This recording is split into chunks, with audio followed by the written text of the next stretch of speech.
Hello and welcome. It's great to have you as part of the show today, whether you're live with us or whether you are in replay. Well, as always, I'm excited because I live for these conversations. And today on the show, I've got Daniel KAIYA FUSON. He's an author, he's a channeler, and he's a psychic reading. And I think he's going to give us a little taste of his gifts today.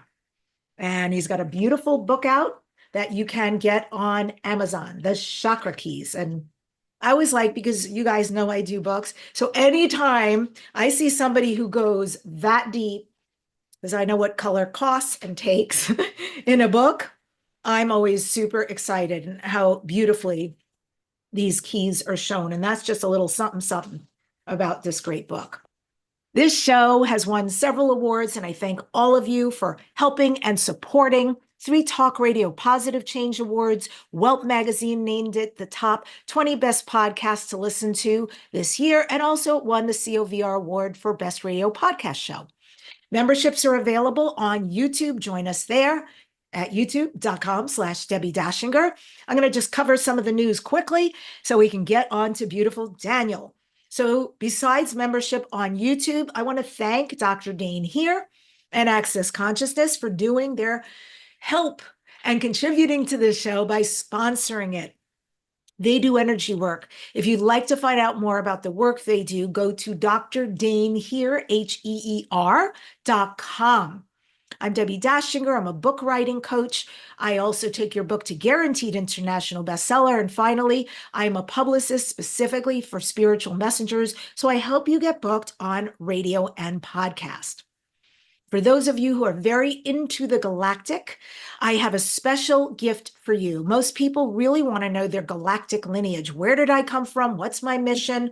What are my strengths, my weaknesses? And I've got a report and a video that goes super deep into almost 20 different star seeds. So you can start to learn your origins. I know when I learned this information, it changed my life. So here's the free gift that you can download today. It is at DebbiDachinger.com/starseed. It's DebbiDachinger.com/starseed. Enjoy this mind-blowing information. I also have a new shamanic class opening. The last one was so successful. Folks from all around the world had joined and are still sending me testimonies about how their careers have changed, their lives have changed, the way they be every day has changed. And really, I live for this. I feel like this is a big part of why I'm here, is to disseminate this shamanic ancient tradition that is very healing for humanity and the earth right now.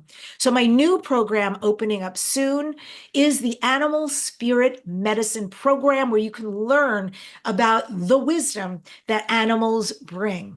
And they do have a lot of incredible wisdom. They're not pets, they are star seeds who came here, intelligent, sensitive, and all of that with their own missions. Learn how you can start to work with these animal allies to change your world. It is a profound journey in the sacred, mystical world of animal beings. You can go to DebbiDachinger.com/shaman, DebbiDachinger.com/shaman. And finally, there are a few cabins left. It is selling out. So if you need, I keep hearing from people saying, I need a vacation. Come, have a vacation. I am speaking aboard the Celebrity Cruise in the Galactic Origins Vacation. We're going to the Yucatan, 7 days at sea, 3 excursions, Tulum, Cozumel, Belize, Honduras. Oh, I can't wait. We're doing a sacred fire ceremony with a grandmother by a sacred pyramid. Our excursions alone are worth the price. But this Galactic Origins, we have tons of presenters who are presenting, and it's going to be so powerful. It's people I can't even wait to hear. Plus, we're going to go through the Bermuda Triangle, which I think is spooky and exciting, the first day. And we're doing, on the 21st of December, we are having a solstice meditation on the top of the ship to bring in the new year in the best possible way. And our final day, when we disembark, we are all going to Kennedy Space Center in Florida because we're going to be astronaut for a day. I have heard that this is phenomenal experience. So there's something for everybody. Bring your kids, bring your lover, bring your friends, bring your neighbor, your family. We'd love to have you. Also on my website. So simple, right? DebbiDachinger.com/cruise. DebbiDachinger.com/cruise. I can't wait to meet you. I have had people, even on YouTube, write to me, I'm signing up because of you. It's like, I can't wait to meet you. Fantastic. We will have fun. We really will have fun. So we're going to shift to our show today, and it's always a great show for me. It really is one of my favorite places to be. Today is no different. My guest, Daniel KAIYA FUSON. He's a psychic medium, holistic healer, and spiritual teacher with over 14 years of experience communicating with Thoth, Hermes, same, and other divine guides, including Michael, Shiva, Mary Magdalene, and Gaia, my favorite. Guided by Thoth, and it's funny, Thoth or Thoth.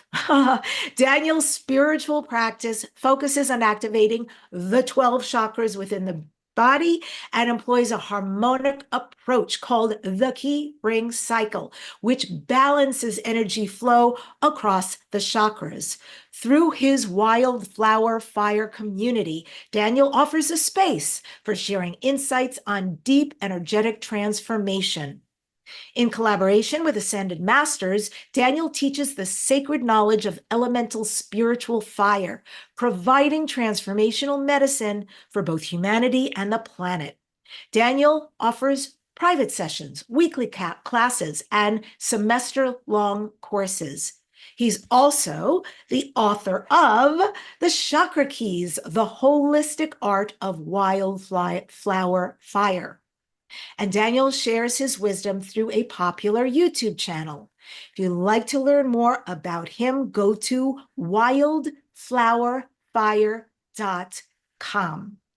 And with that, I bring the wonderful Daniel to Dare to Dream. It is so great to have you. Welcome.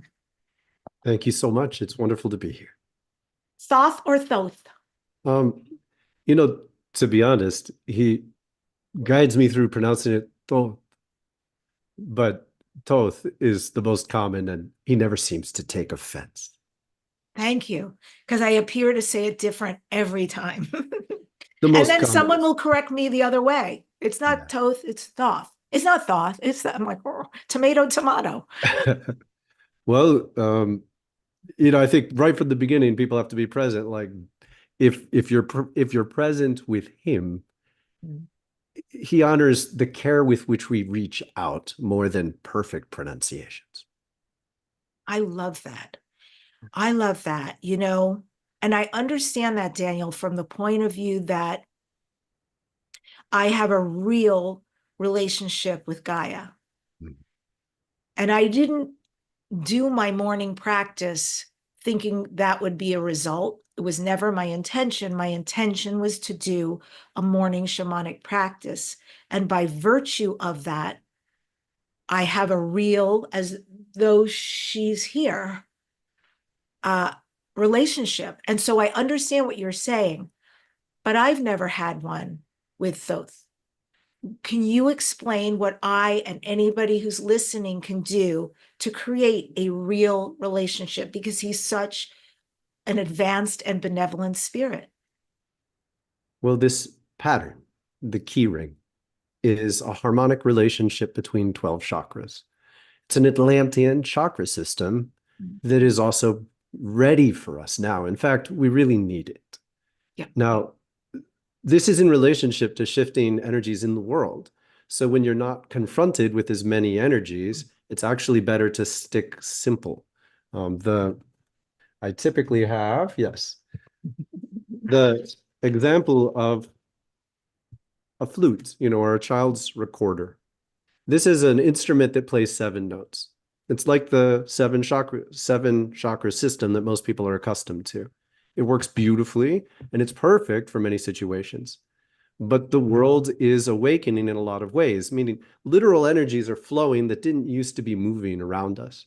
And so these 12 chakras help us bring this wild flowing spirit into coherence.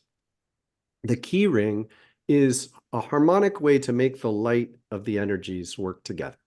So in music, this is called the circle of fifths. It's a very common pattern. It's an elegant and excellent way to learn music. So it's one of the first things I believe most musicians should learn.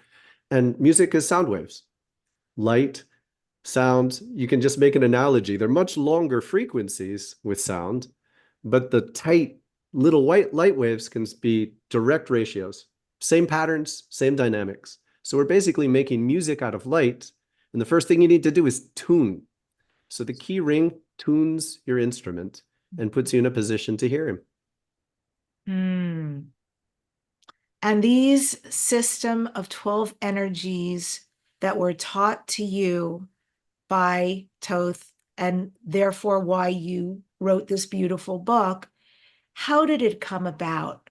How did you connect, and how did Thoth start to disseminate this particular information for you, part of your mission, to share with the world? Well, there's a long version and a much shorter version. So if anyone's interested, I have videos on my website that explain at length. But when I was in my late 20s, I got involved in a dance community in New York City, led by Gabrielle Roth, who some people might know. It was changed my life almost instantaneously. And people in the community were very enthralled with these books called The Ancient Secret of the Flower of Life, written by Drunvalo Melchizedek. And they were channeled from Thoth. Totally took me beyond limits of understanding I'd ever had before. I was deeply skeptical for years. And I would periodically get rid of them because I'm like, this is no way. This is ridiculous. Talking about Atlantis and all these details and nah. And I just kept coming back again and again. And after the fourth time being present with the books, I was utterly obsessed with 4 pages, just 4 pages in the second volume that introduced this system, this exact system that I'm using, 12 of them. And I just poured over it. And there's only 4 pages, but I would meditate on it. I would be present with it, reaching kind of beyond the words. And at a certain point, I cracked. Like it was just, I cracked open. And all my energy left my body and I couldn't feel a thing. And at that time, I was very used to feeling the 7 chakras. It was normal. I would reach for my heart. I would breathe. Whenever I felt my heart or my gut change, I would change my situation or choices in life. Not feeling my spirit was horrifying. And I went on a walk. I was teaching and giving sessions in Berkeley. This is, 16 years ago. And slowly, very slowly, I began to feel energy above and below me. And at 2 points, one light and one dark. Later, I learned that people call this the soul star chakra and the earth star chakra. I didn't know that at the time. I just felt it. And it was so interesting that I came out of my terror a little. I'm like, I'm feeling outside my body, but I can't feel my body. And it was like really bizarre. And slowly, as I focused on these 2 points, I felt a line connecting them straight, totally straight. And that was me. I'm just this little odd barbell walking around Berkeley, just like, whoa. And gradually, as I just breathed and walked, I began to reconceive myself and I could feel the 12. And distinct, there they were. There was a little bit of an experience of the ones I'd known ripping apart in several instances. And then it was just right there. And I could shift my attention from one to the other. For the next several months, I was off the hook. I would just look at people. I could read them. Look at people. I knew what was going on. And it was kind of terrifying. It was too much. I didn't have boundaries. It was exciting, 55% more exciting than terrifying, but it was a really difficult period of time, just coming to terms with it. And after several months, I had a dream. And in the dream, Thoth appeared to me. He was blue and bald and kind. And he told me to use the circle of fifths, starting with the heart. So when you progress linearly, it's it's a bit of an experience like a funhouse mirror. You know, things get bent really easily. And it's sort of like if anyone is a musician, if you try to tune the guitar one note to another, but you don't use an objective standard like a tuner, you might every two notes might sound okay, but by the end, they're not really in tune. It's hard to be perfect. But when you do the key ring, you're going harmonically between the notes and you end up very consistently in tune. So just super quick, and I have lots of videos on my channel. Chakras in the Key Ring at the top of my channel has the videos that do this at length. But it's the heart and the crown and the throat and the sacral, nose tip, solar plexus, diamond eye, lungs, root, chin, navel, third eye, heart. I do this daily, several times a day. I wake up, I do it, and I've been doing it for 16 years. The way in which this gives us insight, information, inspiration, it just keeps going. It just keeps giving. I'm utterly enthralled with it.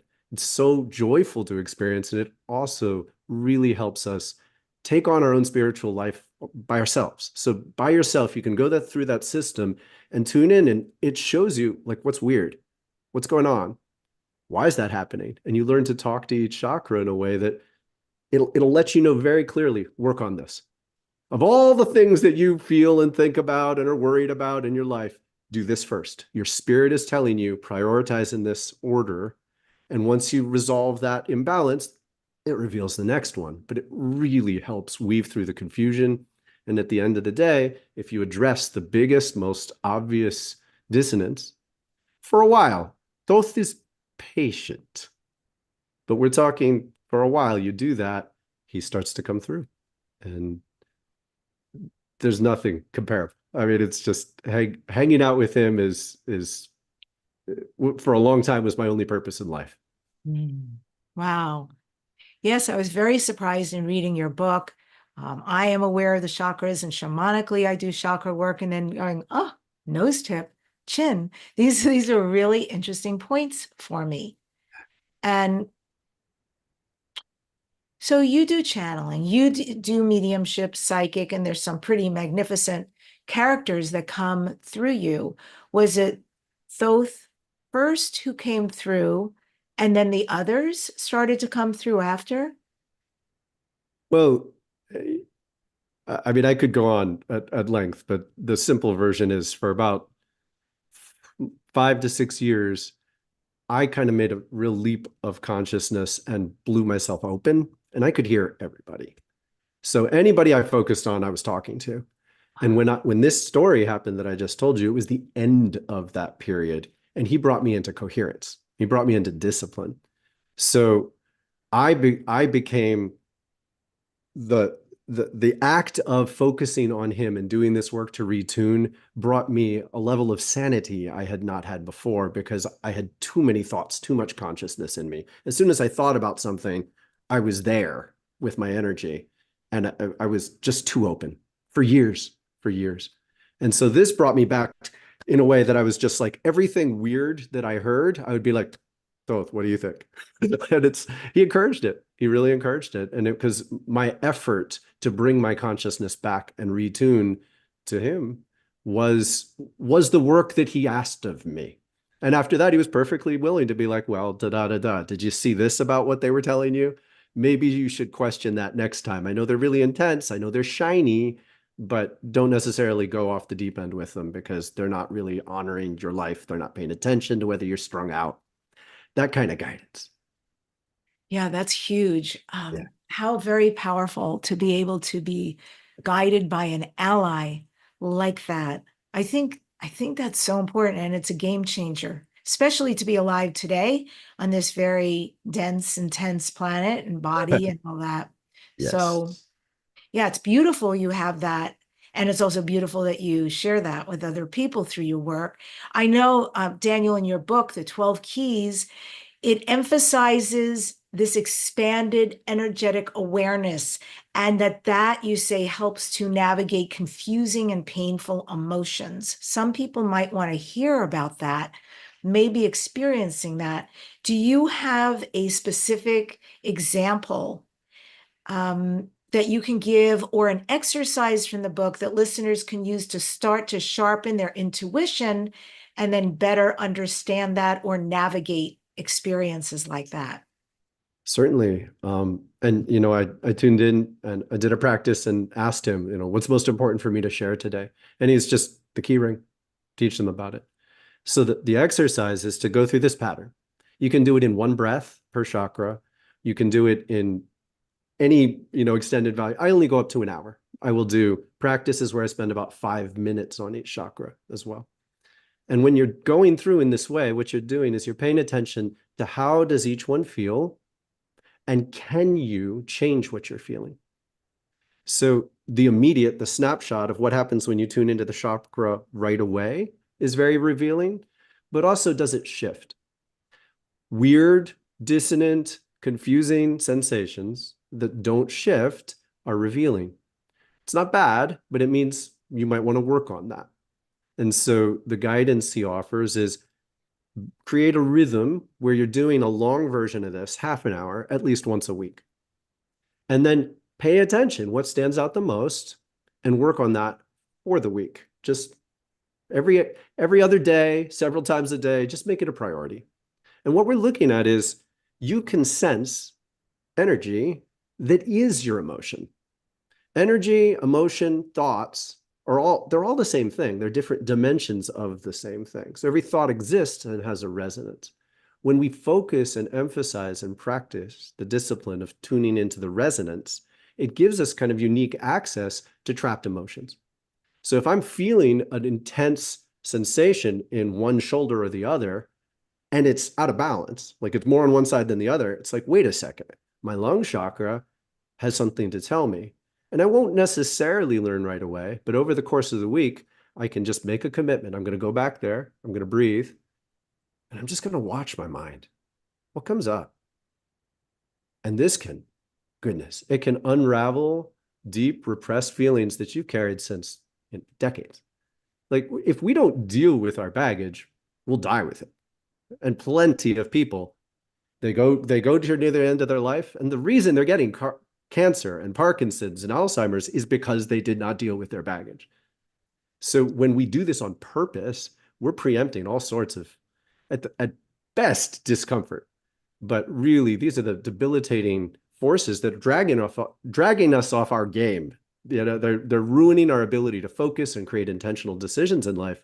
And you can get into them. You look, you focus, it shows you what it is, and you have to go back a little, grieve for someone that you never really said goodbye to, stare at an old dream that you didn't ever really resolve, that kind of thing. Yeah. Oh.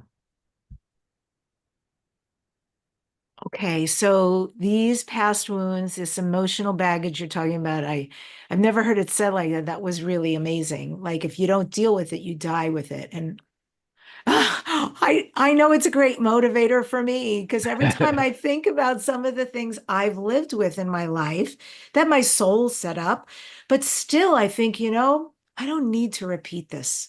I've worked really hard on this and I'm complete. Thank you.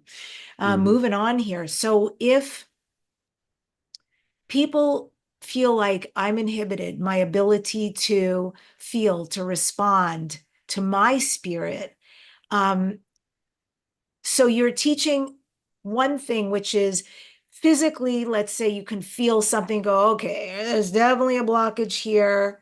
How can I create a more fluid connection? Let me breathe into it. Let me see what's there. What else can they do? What if there isn't some kind of physical symptom? How else would they check in to know where to start working? Well, so what I do the best I can to articulate in the book is it's really valuable to approach it from mind, body, and spirit. They're all interrelated. So what you do is you work with one approach. I typically start with spiritual awareness by going through this meditation. But then as soon as you recognize anything that grabs your attention, anything out of the ordinary, you can sit with it, breathe with it. And this is one of the most important simple tools to develop. You learn to breathe with the resonance you're feeling, which means you change your rhythm and you change your depth. That work, and it takes practice, but that work to learn how to shift your rhythm is going to bring the emotion or the thoughts to the surface. And the thing to care about here is, as you mentioned, it can be normal, tempting, even valuable to say, I'm not going to dwell on this. I've got to put it down, right? But the reality is some things don't disappear. They're karma. They're right. They're not going to go away just because we try to out positive it, you know? And so if you learn to breathe in rhythm with it, it'll bring it back into consciousness. And there'll be thresholds, you know, at a certain point, you might want to be like, I got to chill out. I got to chill out. And then that would be the time to go to body. And so a big part of what I teach in the course is yogic routines in tune with this system that'll be like, look, when I'm focusing on this feeling, I'm remembering my ex and how devastating it is. I just can't do this shit anymore. Okay, now we're gonna bring it into the body. We're gonna bring a new energy. We're gonna intentionally presence positive strength and empowerment in the same area, in the same chakra on purpose, using exercises that help do that. And that'll help flush the energy. So you can stop addressing it with your mind. You know, the challenge is often getting too stuck in your mind with stuff. You don't have to do it all with your head, with your thought process. So then we use the body, get stronger, which is always a nice fridge benefit, but actively learn to flush out these feelings so we don't bear them and carry them. That is so interesting. So I have two questions that just popped up. So the first one I'm going to ask because I did show earlier. I mean, I really do love the artwork in this book. And I know, were you the artist? No, Amanda Moore, she was Yeah, I an didn't go to the front. Sorry. early Amanda Moore. client, student, collaborator. She believed in me when far fewer people did. So that's very valuable in its own right. And she was inspired on her own to make these images for the Mm, chakras. I love this one. This one should be a painting for a wall. The heart. They are. I have them. Yeah, makes sense. I bet they carry energy. I mean, the goddess, come on. These are so stunning. That's for the navel. This is for the sacral. So I'm showing people because I want them to understand that the book concludes with art and with overviews for every one of the chakras. So how, for you, does the integration of these visual elements and the chakra themes enhance anyone reading this, their understanding and their experience of the energy centers? So a lot of this, I'm just going to find 5 different ways to say the same thing in a sense, but we can change our chakras through the mind, through the body, or through the spirit. Now, there's more nuances than that, but it's really valuable to just engage the practice through those 3 approaches. So when you sit and meditate and visualize, you tune into the chakra by tuning into the surface of the body. So the book describes this, but this is where it's easiest to first feel a chakra's energy. So you're not actually feeling the chakra. This ends up being important. You're feeling the ray of light that emerges from within your body at the surface of your body. That matters. So you meditate, you tune into that point, and then it's sort of like rubbing your belly and patting your head. You're learning to keep that going and then bring in a visualization. So one of the first ways we begin is try working with these images, this artwork, which was a collaboration between us. I described images I wanted to try to portray. She gave her version. We went back and forth. And that can give you a deeper relationship to the chakra. And then there are multiple lists of different characteristics and traits, dysfunctions, superpowers for each chakra. And you can intentionally presence any of those thoughts. Meditate while you feel the chakra, and the chakra will start waking up, stretching, and showing you what you're ready to see about your life in that area. Okay, super beautiful. I would love if you would take us through an experience. So I'm going to just volley myself out there. All right. I had a session with you. I had a private session with you, Daniel, and it was so beautiful and apropos. I love when you get exactly what you need in the moment. And I heard everything I needed to hear, very affirming. And you said something I still remember that you said, you know, essentially, you're doing too much. Like, you need to quiet this vehicle down, quiet this this beautiful space here down with how much is going on for you. And 1,000% accurate. I know it. I live with it. And yet, here's the setup. Even since I spoke to you and had that session, it is still not only where it was, it's gone exponential. I have had, and it's like, as people are want to do, will say, haha, it's such a good problem to have. Mhm. Yeah, it is. I have a million opportunities, and with each of these opportunities comes this much work in order to accomplish them or show up for them. So yeah, on some level, I'm graced, I'm humbled, but on another human level, I'm exhausted and trying to keep up. So that particular situation has not gone away. I Mm. definitely feel it here. I got an invitation to go back to a TV show yesterday, and with the joy came right here, all this Mm. because the talent guy reaches out to me and says, oh, we're going to do an hour session on the phone and you're going to send me this. And I'm like, oh my God, please not now. Please no more. That's Yeah. how I feel. Yes, Well, more to opportunities, but the work, please no more. so there's so many ways we could go with this. First of all, you already did the work. You told me where you felt it. When it's the back of your body, that means you are not yet conscious of the thoughts that will explain what this is doing to you. But Mm. you do know that it's a burden in such a way that generates that tension. This is much more information than you might think it is. Imagine you're playing in an orchestra. Mhm. Someone comes into the room and they start playing a different song. Mhm. Like, we're not judging that other song is bad. We're Yeah. saying you're playing a song that's out of harmony with the rest of the music in this room. I get that. Okay. Now we're talking about your body. Yeah. And so what we're doing at the end of the day is we're saying we want really high standards for you, Debbie. You have so many opportunities. You're going to have to not make them compete. You're basically saying which of you are willing to play well with others? Which of you Mm. opportunities are willing to harmonize and thus enhance each other? And the ones that aren't, you're not making them bad. You're just saying, look, you don't have the right to drag me out of what's working in all these other ways. That's not going to function for me. And when Mm. your mind has already told you, please, no more, no more, you got Mm. to say no to that. Wow. That's so interesting. I just want to, like, as an aside, as you read my mind a little bit, Mhm. I got invited recently to a bunch of summits to be interviewed on.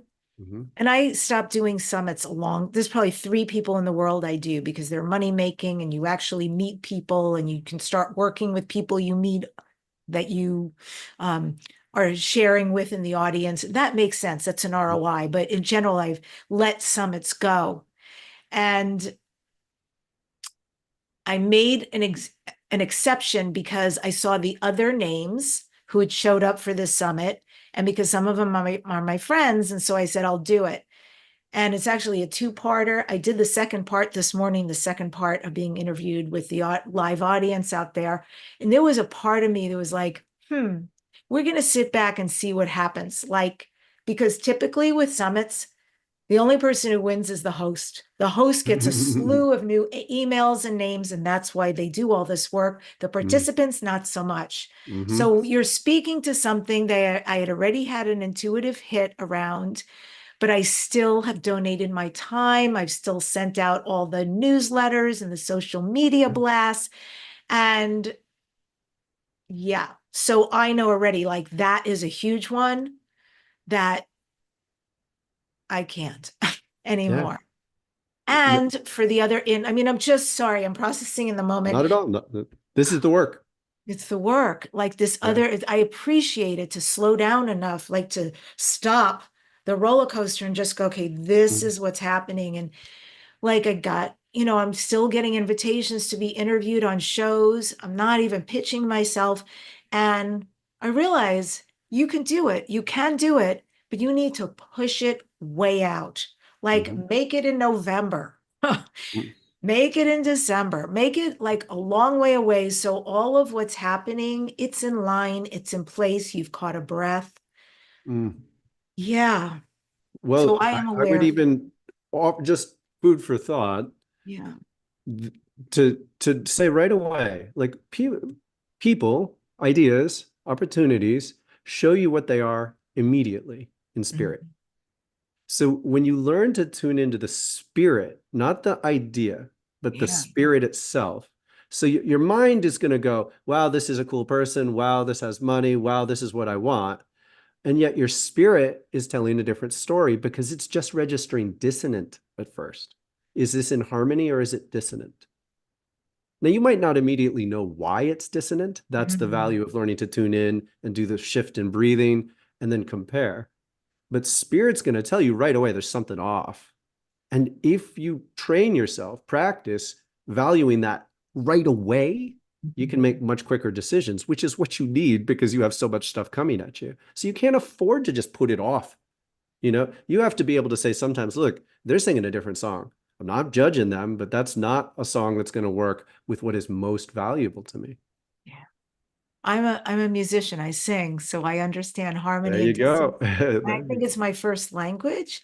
So Mhm. it's very interesting what you're saying because uh, it probably is there already, and I'm just acting like it's separate, but to allow my intuition, if you will, I think it's deeper than that, but my intuition and this musical sense, which has been a lifelong guide for me to come together, to work together, to Yeah. navigate all of this. And this is, for perspective, I gave everything to learn to follow my connection to Thoth. Decades. I mean, I left mainstream life at 25 with all sorts of opportunities, and this is what I followed. Mhm. And this system and the way I'm conversing with you to apply it, this is what he says is the most important thing I have to give. Oh my goodness. Well, lucky us. I hope people are getting a lot out of that very transparent process and seeing yourself. Maybe you relate, or maybe there's something else, but you're starting to identify for yourself what it is and how you could use it.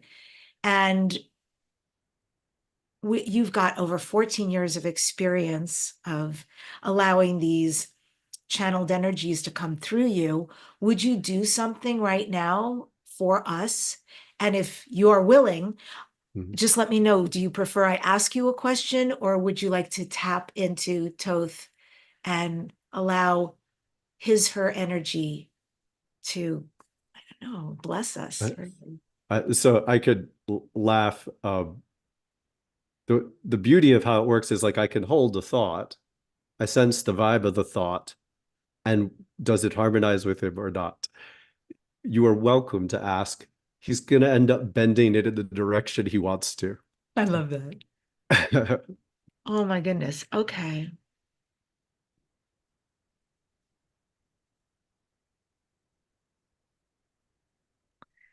Uh, well, what one thing, Daniel, that I really love that you do and that Toth has done through you that you said that deeply resonates is this work is to heal humanity and heal the earth. My God, I stand for that.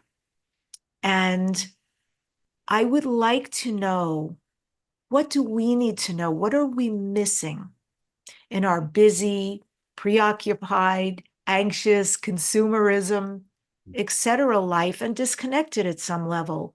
What can Toth tell us and guide us to something we don't know that might be surprising to learn that would really help right now?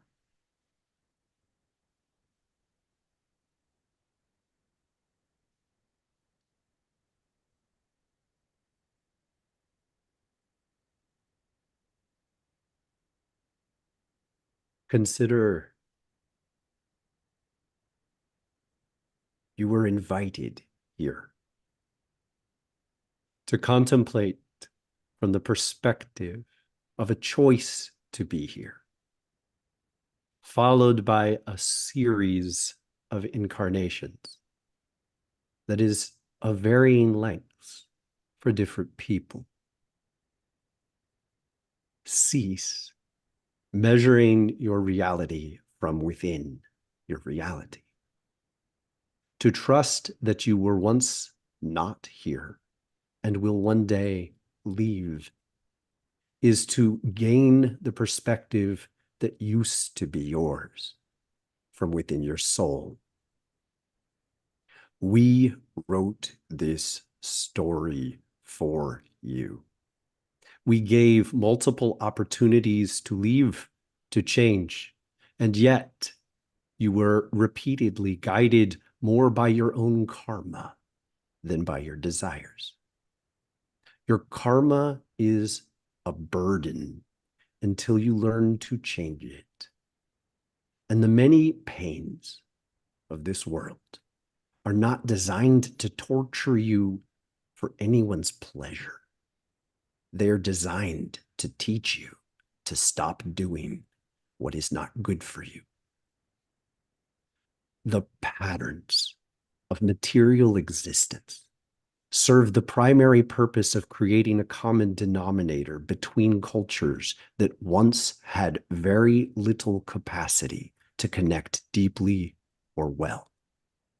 By transitioning your minds and intentions into a capitalist, materialist society, we taught you how to interact. From here, there will be a new phase. We are guiding you towards a reverence for the way in which you interact with material presence. To revere the gifts of the earth is to learn how to love being here. And as you increasingly cherish this love, you will be guided deeper into the presence and value for what matters most. This works.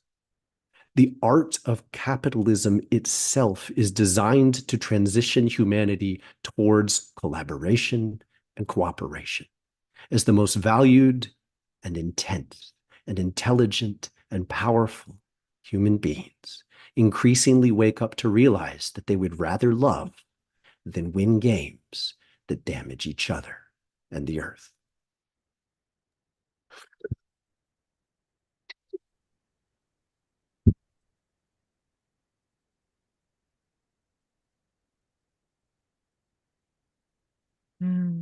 Thank you.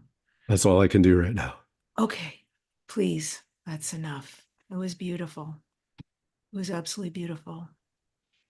Yeah, thank you so much. I've tried to read Thoth's tablets and follow the information and understand this ancient wisdom from Atlantis. And because of the language that it's written in, which assuming it was his original language or way of expressing the tablets, I could not understand what I was reading. I wanted so much to, it wasn't just follow what he was saying. I wanted to really interact with him because this is deep stuff, life-changing stuff that clearly you've ingested. It's so much to take in. And in some ways, it's a lot to ask of people because we were raised with stories that we have to rewrite.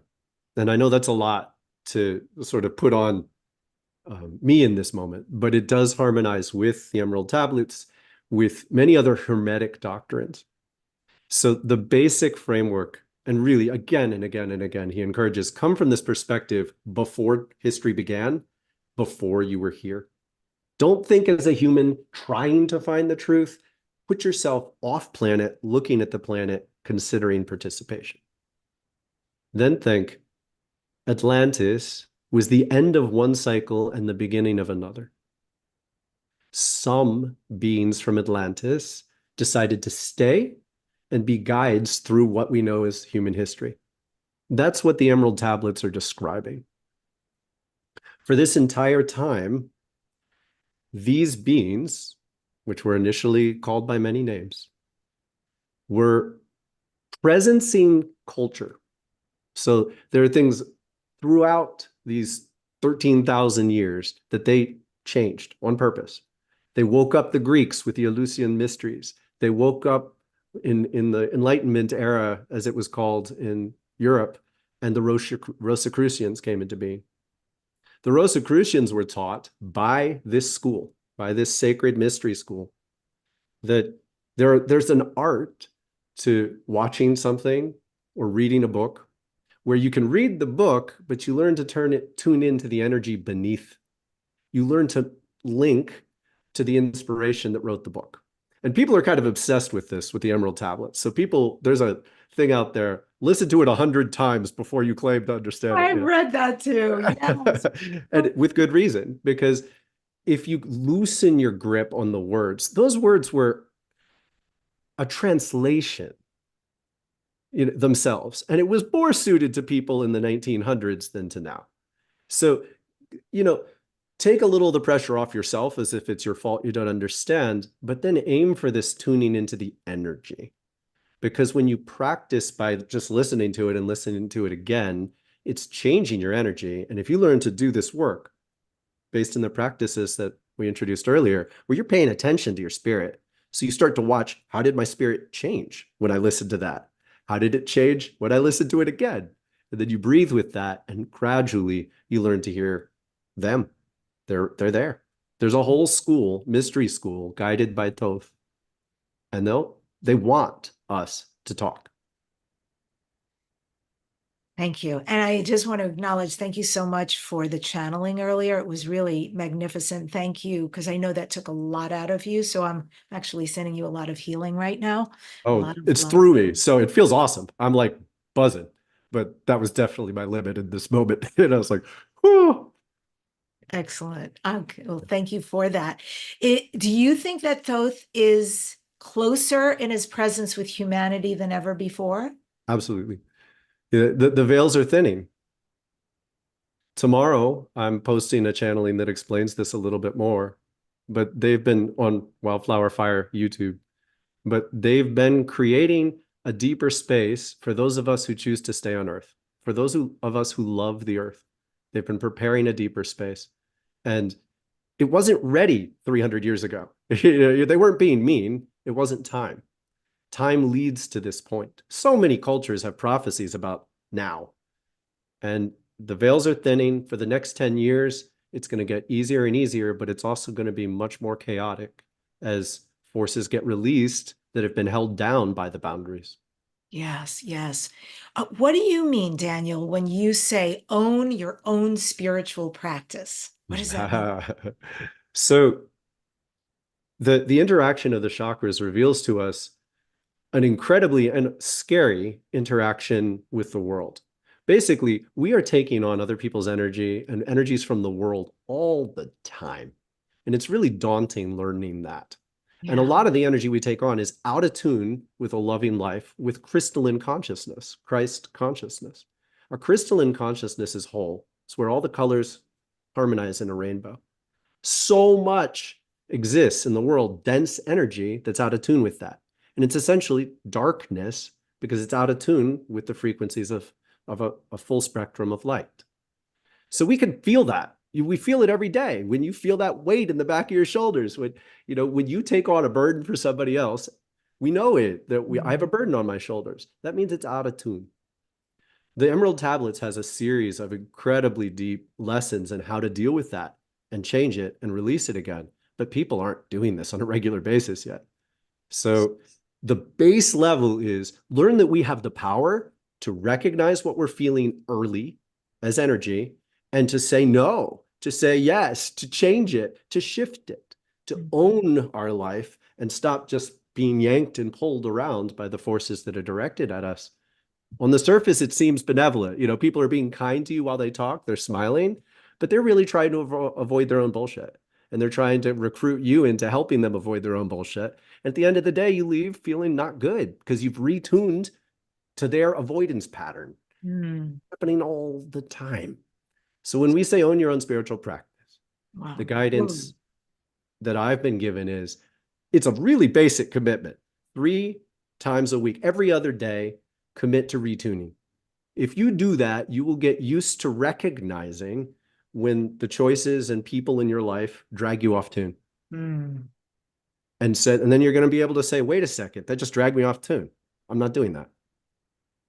Just Or I'm going to take charge and I'm going to say, well, if we're going to do this, it's going to last 15 minutes. No, I'm not talking for 20. No, I'm not going to da-da with you. Own it. beautiful. Oh my God. That's a lot. And I'm so grateful because you're actually building on everything you say before you build and you build and you build. So it feels like we're creating something here. Yeah. They You, taught me well. They taught me well. yeah, and that it's understandable, like at Yeah. layman's terms, which I think is important. Yeah. You wrote something, Daniel, on your YouTube channel. And I wanted to ask you what this meant because I was intrigued. I'm going to give a quote here. People are bound by communities that are woven together with sexual patterns. These patterns reflect how we are treating the earth, both our interpersonal and our mass cultural patterns of abusing the divining feminine. I think you meant divine feminine, must change for healing and joy to be fully present in our lives. Can you expand on that? How much time do you have? You whenever two musicians play together, you have to decide what key you're going to be in and tune your instruments. So first you tune your instruments, then you decide what key you're playing in. If one person's trying to play in the key of G and another person's playing in B flat, it's going to sound periodically dissonant. Sexuality comes out of harmonies. So when one presence and another are trying to interact, do they naturally harmonize? We are coming out of an atrocious time when essentially dominance patterns have defined much of our culture. And those dominance patterns are reflected in how sexual relationships progress. So essentially, the, the worst expression of this, the most common bad expression, is that men are taught to teach a woman to retune to them. So if a person, man or woman, is carrying dissonance they want to get rid of, and they move out into the world and they seek to dominate someone else, to blend with them and try to get rid of their pain for a while. This is the world we've lived in. These patterns are what go on all the time. We're taught to think of it maybe as a game. Maybe it is funny. Pop culture reinforces, largely women are supposed to be able to brush off aggressive overtures. In the future that we're stepping into, the very concept that you would have to say no to an aggressive overture is anathema. No fucking way. No way. It's a violation just to exist in such a form. But we're coming out of this time. And the base level that you see at the end of the day is people are fighting for dominance here and here and here and here. And at the end of the day, we're abusing downhill. Shit rolls downhill. So the top of the corporate hierarchy abuses downhill. The middlemen abuse their wives or abuse the women they try to pick up. Women do this too. It does happen, but the numbers wouldn't reflect well on the genders, I think. And at the end of the day, pollute. Nobody's got any energy left over to care about the pollution that we're giving to the earth. Nobody has enough energy to care. You just throw it in the grass. Don't tune into the fact that most of the lakes across the entire northern US are poisoned with pesticides and fertilizers because we can't even begin to address that problem. So we can't go swimming anymore all across the country. But we don't have leftover bandwidth because everybody's fighting for dominance.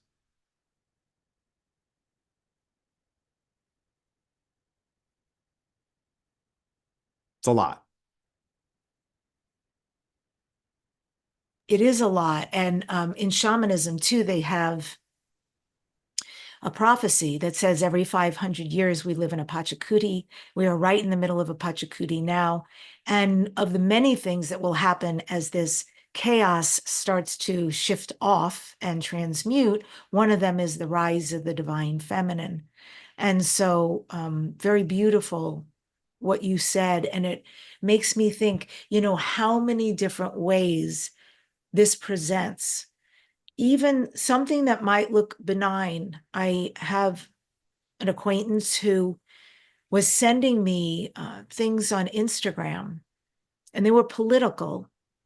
And I wasn't liking that at all. I mean, I, first of all, have very different political views than she does. And the most recent one was of Kamala Harris. And it was incredibly derogatory that a man was teaching her, it was supposed to be funny, through a phone call like she was a puppet. And I was aghast that another female would look at a woman of color, an indigenous woman, and a woman who is politically, I mean, I can't imagine running against this crazy political system we have that is so dysfunctional and across these very interesting men. And another woman, even if you don't want to vote for her, would disenfranchise her, would not support her, would promote something somebody else put together to make fun of her. And I was actually disgusted by it, because I think any woman who's strong enough to even get that far, you know, should be supported. I would still love to see a woman run this country for many reasons. I'd push it much harder than that. Like, this is about attunement, and maybe it's a really good place to end. Like, sometimes we have to make choices. We can't appeal to everybody. It's time for this change. Yeah. This woman is here to tear to shreds the patterns that have allowed men to compete for who's the alpha, and the alpha takes. This is not bonding. This is forcing other people to retune. That's as kindly and generously as we can put it. The dark end of that is rape, rape, rape, rape, rape, rape of the earth, rape of people. So when we stare at it for what it is and we say, this is a hard line. Don't care if you got a lot of money from me. This is a hard line. It's time for this change. This is why it's happening. Look at her face when she talks. She's the right person for this. And I'm so sorry for every person who's been forced to retune to a different thought process, but it's time. Thank you. Oh my gosh. Thank you so much. I wish I had sent all that back in the Instagram, but yeah, it was enough for me to say, I can't do this any longer. You have such a calm, beautiful nature, Daniel. I feel like even through your beingness, you're channeling, because it's very felt out here. And if I'm feeling it, I'm sure the audience feels, just spending time with you, how healing it is. I want to ask you here at the end, what do you next dare to dream? This is Dare to Dream podcast. What are your future dreams and goals? It has for a very long time been as simple as get the message of this work out. So the things that I'm part of, put into motion, primarily the channel and the community that has developed around the channel. We're gathering some of the most incredible people from around the world. It works. We've been doing this for several years, kind of in beta. Last week, we put up an invitation on the website to join the community. So it's just started, but there are people who've been together for years. And so we're sharing these practices together, and we're sharing it in a way where people can teach each other. I have a training that can teach people how to apply this with sessions and courses. I offer sessions for people who are deep in a corporate place or a place where they're constantly confronting dense energies. It can be valuable to do sessions with me regularly to retune. But most importantly, I want to teach people how to teach each other so we can share this system. And so for folks who are interested, this is the book. Amazon, can they also get it on your website? The website links to Amazon. It's the simplest. I just stay on a couple. I keep it simple, but my eyes suck. I can't post everywhere. So yeah, go to Amazon but you could go there through the website. Perfect. So it's Wildflower Fire, one word, wildflowerfire.com. Thank you so much, Daniel, for coming on the show today. Thank you, Debbie. I'm grateful and honored by sharing with you in this way, and I look forward to seeing and talking with you again. Absolutely. And folks, I end today's show with this quote from Teal Swan. We do not fear the unknown. We fear what we project onto the unknown. If you enjoyed this episode, please follow, subscribe, leave a 5-star review on Apple Podcasts, Spotify, or YouTube. Your support means the world, and it helps other people discover the show. Thank you so much in advance.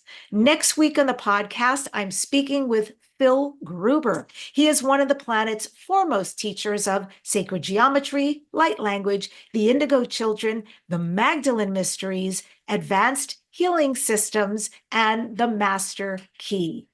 Thanks for joining us today on the show. And remember, there is a practice that can be done anywhere between 5 minutes and an hour if you will start to do it, that will help you to attune and adjust your life and the world.